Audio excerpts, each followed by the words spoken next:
Like with functional dependencies, we have a notion of trivial dependencies, those that always hold, and we also have some rules for multivalued dependencies.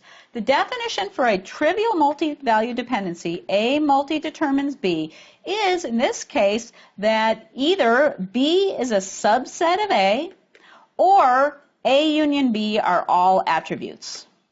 A multivalued dependency is non-trivial if that's not the case. So let's take a look at why these multivalued dependencies are trivial. So let's start with the first case where we have our attributes A and the rest, and then attributes B are a subset of A. So let's say that these are attributes B.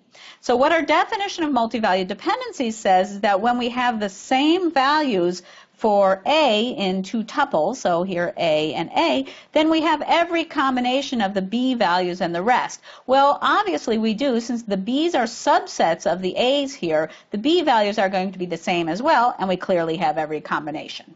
For the other case of trivial multivalued dependencies, we have A and B together being all attributes of the relation. So in that case, there's no rest. So clearly, we have every combination of values of A and B and rest because there's no rest to combine with. Like with functional dependencies, there are a whole bunch of rules that hold for multivalued dependencies, and we'll just talk about 3 of them. And the first one is the most important and interesting, and that's the rule that says if we have a functional dependency from A to B, then we also have a multivalued dependency from A to B. And I'm going to go ahead and prove that rule for you, again, because this is an important one. I'm going to do this proof using a template for the relation similar to what I did with rules for functional dependencies. So let's say we have our A attributes, our B attributes, and our rest. And what we need to prove the multivalued dependency is when there are tuples T and U with a certain form, there exists a tuple V of another form. So let's fill in some values first for the tuples. So let's say that we have A and A here. That's what we need for the equality of the A values. Then we have B1 and R1, and we have B2 and R2. And in order to prove this multivalued dependency, I need to prove that there exists a tuple V that has the same A value, that it has B1 from tuple T and R2 from tuple U. And what I have in order to prove that is the fact that we have a functional dependency from A to B. Because we have the functional dependency, and because T and U have the same A values, what that tells us is that B1 equals B2 here. And so if B1 equals B2, then we know that this value B1 here is equivalent to B2, and in order to prove the existence of this tuple, well, we have that tuple here already, and we're done. So you might check that again, but what that says is using the knowledge of a functional dependency, we can prove that we always have a corresponding multivalued dependency. Here are a couple more rules for multivalued dependencies that you can prove for yourself if you're so inclined. The first one is the intersection rule. It says that if we have A multi-determines B and A multi-determines C, then we have A multi-determines B intersects C.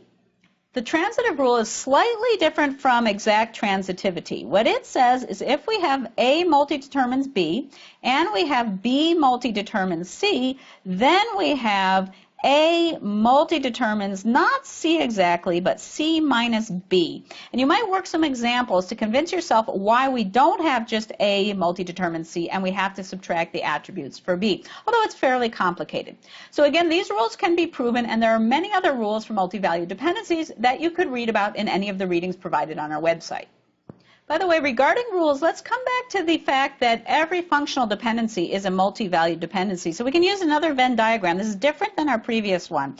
We can list all of our multivalued dependencies here, and the functional dependencies are a subset of those. So what that tells us is if we ever have a rule that applies for multivalued dependencies here, that will cover the entire Venn diagram, and so that rule will apply for functional dependencies as well. So every rule for MVDs is also a rule for functional dependencies.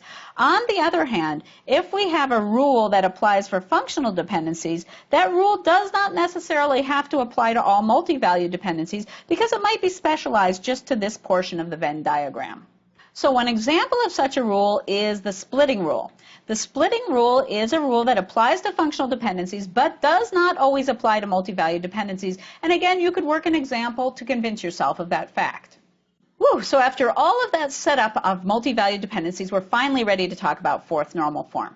The definition of fourth normal form looks very similar to the one for Boyce-Codd normal form. It says we take a relation and we take now a set of multivalued dependencies for that relation, and the relation is in fourth normal form if every non-trivial multivalued dependency has on its left-hand side a key.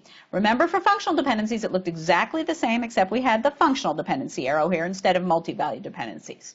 So let's see exactly what fourth normal form is telling us and why it's a good thing. So we have A, B, and rest as usual, and let's suppose that we have a non-trivial multivalued dependency. So that's telling us that if we have two tuples, T and U, and we'll put in some values for B and the rest, then we're going to have the combination of those as well. So that's kind of the proliferation of tuples we get when we squish independent facts in the same relation. But if the left side is a key, so if the A attributes are a key here, then we won't have those two tuples and we'll never have to worry about the proliferation. Now remember that I said fourth normal form implies Boyce-Codd normal form, or if you prefer it in Venn diagram format, fourth normal form is stronger than Boyce-Codd normal form, and let's see why that's the case. If we have a fourth normal form and we want to show that we're in Boyce-Codd normal form, then we have to show that if we have a functional dependency, then the left-hand side A is a key. That would tell us we're in Boyce-Codd normal form. Well, if we have a functional dependency, we had a rule that tells us we also have the multi-valued dependency, and then since we're in fourth normal form, we get that A is a key. So again, fourth normal form implies Boyce-Codd normal form. Now let's take a look at the decomposition of algorithm into fourth normal form. It's extremely similar to the BCNF decomposition algorithm. The input is a relation, a set of functional dependencies and multi-valued dependencies, and we need to separate them because we use the functional dependencies to find keys. The output is a decomposition of R into good relations, in this case fourth normal form, and it's a good decomposition in the sense that reassembling the relations gives you back the original. As with Boyce-Codd normal form, we start by computing keys using the functional dependencies, and then we repeat the decomposition process until all of our relations are in fourth normal form. Just as with functional dependencies in BCNF, we pick a relation that has a violating dependency, in this case a multi-valued dependency, and we split the relation based on that dependency. So we create one relation that has the attributes of the dependency and another relation that has the left-hand side of the dependency and the rest of the attributes.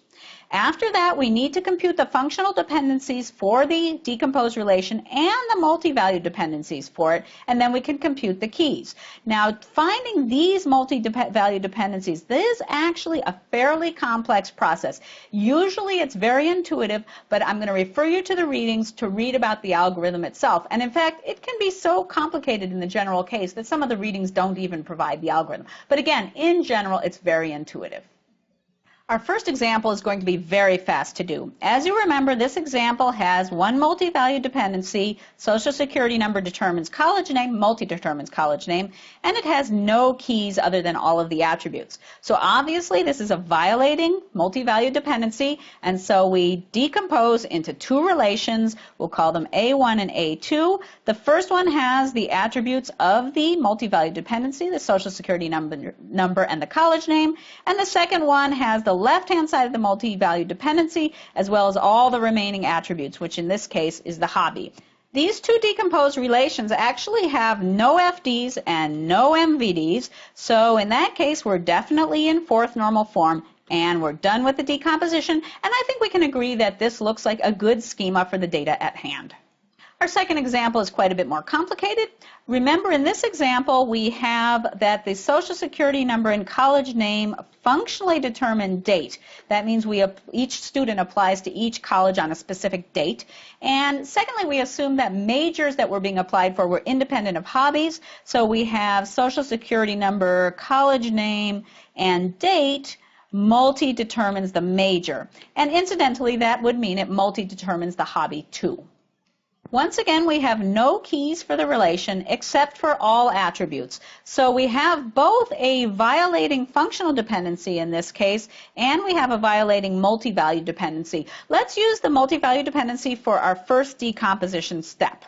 So we'll create A1 and A2. A1 will contain all the attributes of our multi-valued dependency, and then A2 will contain all the remaining attributes along with the left-hand side of our multi-value dependency. And that turns out to be all of the attributes except the major. Now let's take a look at our decomposed relations and see what we have in terms of functional dependencies and multi-value dependencies for them. So after the decomposition, we don't have any more multi-value dependencies, but our functional dependency actually applies to both of the decomposed relations, and we still don't have a key on the left-hand side. So we need to decompose further based on the first functional dependency. So let's start by decomposing A1.